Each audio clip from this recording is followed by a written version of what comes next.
बड़ी कवरेज आप देख रहे हैं पूरे उत्तर प्रदेश में जो इलीगल कंस्ट्रक्शंस हैं उन्हें डेमोलिश किया जा रहा है और जगह जगह हमारे रिपोर्टर्स मौजूद हैं, वहां पर कैसे कार्रवाई हो रही है उसके बारे में डिटेलिंग हमें दे रहे हैं। और सीधे बिना देरी किए बुलंदशहर आपको लिए चलते हैं। शाहनवाज चौधरी इस वक्त मेरे साथ मौजूद हैं। शाहनवाज, और मैं देख रही हूँ बुलंदशहर में भी काफी अवैध कॉलोनियां गिराई गई हैं और लोगों में रोष भी है क्योंकि वो कह रहे हैं कि वो वैध है। मामला गंभीर हो रहा है वहां पर।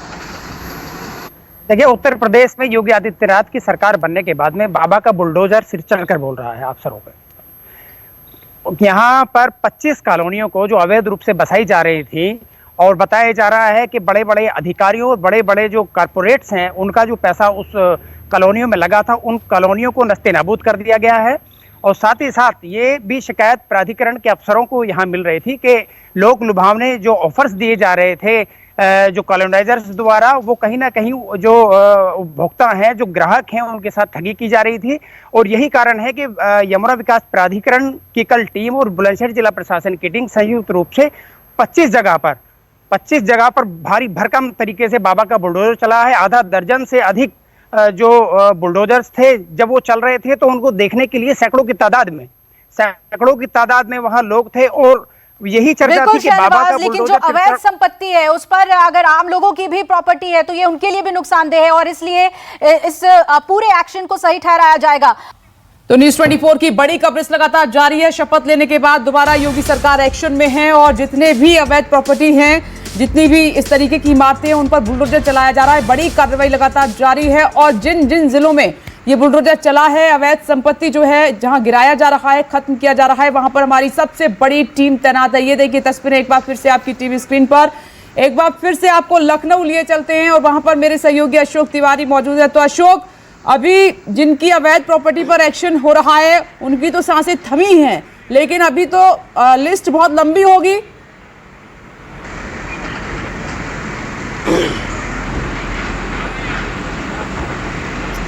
देखिए, निश्चित तौर पर जब इस तरह की कार्रवाई कहीं होती है तो कम से कम वो लोग जो अवैध निर्माण में लिप्त होते हैं उनकी सांसें जरूर बढ़ जाती हैं। राजधानी लखनऊ में अभी तक सरकार बनने के बाद ये सबसे बड़ी कार्रवाई मानी जा रही है जो कि राजधानी के बालू अड्डे इलाके में की जा रही है। और इतना जरूर है कि जिन जिन लोग जो लोग अवैध निर्माण में लिप्त होंगे या जिनके जिनके नाम सूची में होंगे तो उनके लिए बहुत बड़ी मुसीबत आने वाले दिनों में देखने को मिलने वाली है। तस्वीर में एक बार आपको यहाँ लखनऊ की फिर से दिखा देता हूँ कि आप देखिए कि बुलडोजर का मूवमेंट अभी थोड़ी देर के लिए रुका था, लेकिन एक बार फिर से बुलडोजर का मूवमेंट यहाँ पर शुरू हो चुका है। क्योंकि 2 बुलडोजर हैं जो इस पूरी बिल्डिंग को जमींदोज करने में जुटे हुए हैं। तो आप ये कह सकते हैं कि जब अवैध निर्माण को लेकर कार्रवाई योगी सरकार की तरफ से शुरुआती दौर में की गई थी तो उस समय से लेकर और आज तक वो कार्रवाई लगातार देखी जा रही है। तो इतना जरूर है कि जिन जिन लोगों का नाम अवैध कार्रवाई में है, जो प्रॉपर्टीज अवैध रूप से कब्जा की गई है, उसको छुड़वाने के लिए या अवैध निर्माण को ध्वस्त करवाने के लिए सरकार की तरफ से शुरुआती दौर से इस तरह की कार्रवाई देखने को मिलती रही है। तो इतना जरूर है कि अभी आने वाले दिनों में न सिर्फ राजधानी लखनऊ बल्कि और अन्य जनपदों में जहां पर इस तरह की कार्रवाई की गई है वहां पर अभी चिन्हीकरण की प्रक्रिया की जा रही है और धीरे धीरे इसी तरह की कार्रवाई हम लोग को समूचे उत्तर प्रदेश में देखने को मिलेगी। अशोक, लेकिन कहा तो ये भी जा रहा है, चर्चा इस बात की भी है कि इसमें सिर्फ माफिया नहीं है, कई राजनेता भी हैं, उनके भी नाम सामने आएंगे कि किस तरीके से अवैध निर्माण में या सरकारी जमीनों पर कब्जे में वो भी लिप्त हैं।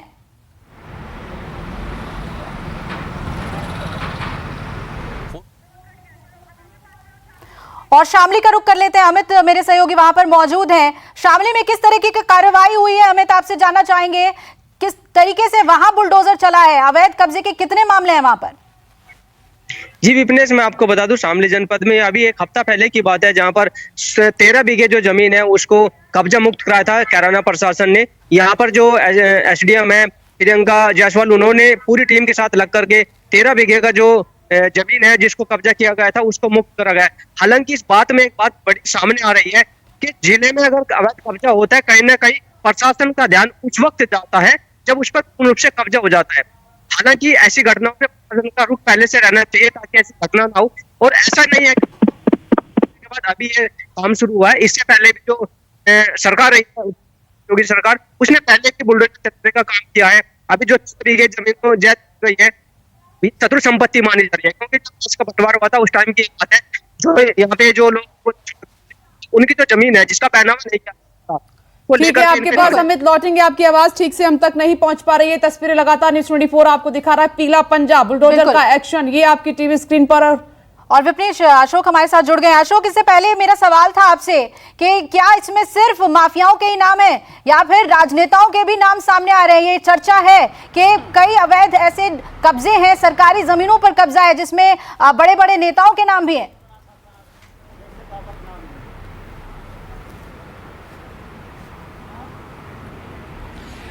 देखिए, निश्चित तौर पर अभी आज जहां पर यह कार्रवाई की जा रही है, इसमें भी जो लोग शामिल हैं, इसमें तकरीबन 3 पार्टनर्स अभी तक बताए जा रहे हैं। उनके भी अलग अलग राजनीतिक दलों से संबंध बताए जा रहे हैं। हालांकि अभी पूरी तरह से पुष्ट नहीं है, लेकिन इतना जरूर है कि जब इस तरह के अवैध निर्माण होते हैं, इस तरह की बिल्डिंग निर्मित की जाती है, तो वो किसी एक आदमी के बस का नहीं होता है, बल्कि पूरे के पूरे सिस्टम के ऊपर एक आरोप खड़े होते हैं। जब इस तरह ध्वस्तीकरण की कार्रवाई की तस्वीरें सामने आती हैं, तो ये माना जाता रहा है कि इसमें कहीं ना कहीं बड़े अधिकारियों का या कुछ नेताओं का संरक्षण हो सकता है।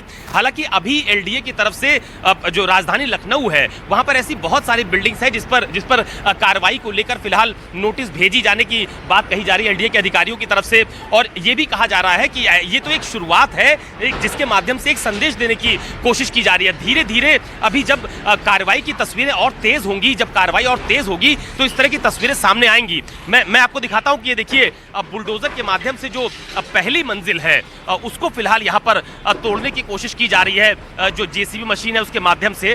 तो ये जरूर है कि जब एक बड़ी भूमि पर एक अवैध निर्माण, वो भी बहुमंजिला इमारत खड़ी होती है, तो उसमें बहुत ज्यादा इन्वेस्टमेंट होता है, बहुत ज्यादा लोगों की का दखल होता है। और सवाल इस बात को लेकर भी खड़े होते हैं कि लखनऊ विकास प्राधिकरण या दूसरे विकास प्राधिकरण के अधिकारियों को आखिरकार भनक क्यों नहीं लग पाती जब इस तरह की बिल्डिंग अचानक से एक बड़ा स्वरूप लेकर सामने आ जाती है। तो ये भी एक बहुत बड़ा सवाल है। इसको लेकर भी मुझे लगता है कि अभी आने वाले दिनों में जब अधिकारियों की जवाबदेही तय की जाएगी, उन पर कार्रवाई की जाएगी, तो वो तस्वीरें और साफ हो पाएंगी। क्योंकि लखनऊ विकास प्राधिकरण या तमाम सारे जो विकास प्राधिकरण है, उनकी जिम्मेदारी होती है कि कहीं पर भी कोई अवैध निर्माण ना हो पाए। तो ये एक बहुत बड़ा सवाल है कि अचानक से कोई बिल्डिंग 6 मंजिला या 5 मंजिला बनकर खड़ी नहीं होती है, बल्कि उसमें पूरा समय लगता है, 1 साल से 1.5 साल तक का वक्त मुझे लगता है बहुमंजिला इमारत को खड़ा करने में। तो आखिरकार क्या निचले स्तर पर भी उनकी मिलीभगत होती है, जिसके आधार पर इस तरह की बिल्डिंगें अचानक बड़ा स्वरूप ले लेती है? तो अभी मुझे लगता है कि बहुत शुरुआती समय है योगी सरकार के कार्यकाल के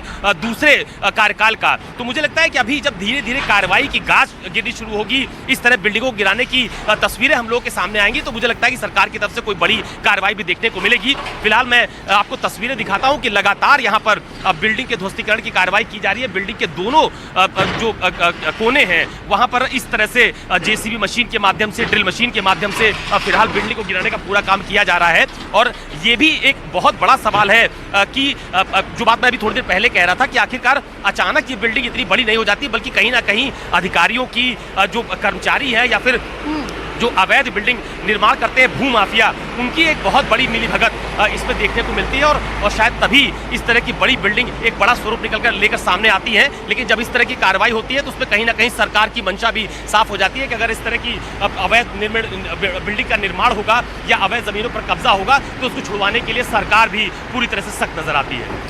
ठीक है अशोक तिवारी, आप बने रहे। पिछली सरकार में भी आपने देखा था कि मुख्तार अंसारी, अतीक अहमद जैसे 20 से 25 ऐसे ये बाहुबली थे जिनकी संपत्ति पर बुलडोजर चला था, और दूसरे कार्यकाल में शुरुआत यहीं से हुई है। अब खैर नहीं है, उन्होंने जिस तरीके से अवैध संपत्ति इकट्ठा की। एक छोटा सा ब्रेक ले रहे हैं, फौरन लौटेंगे, देखते रहिए न्यूज़ 24।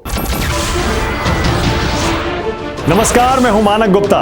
अगर आपको हमारा ये वीडियो पसंद आया हो तो इसे लाइक और शेयर जरूर करें, और हां, हमें सब्सक्राइब और फॉलो करना ना भूलें, ताकि आप देश और दुनिया की कोई खबर मिस ना करें। तो जुड़े रहिए हमारे साथ और देखते रहिए न्यूज़ 24।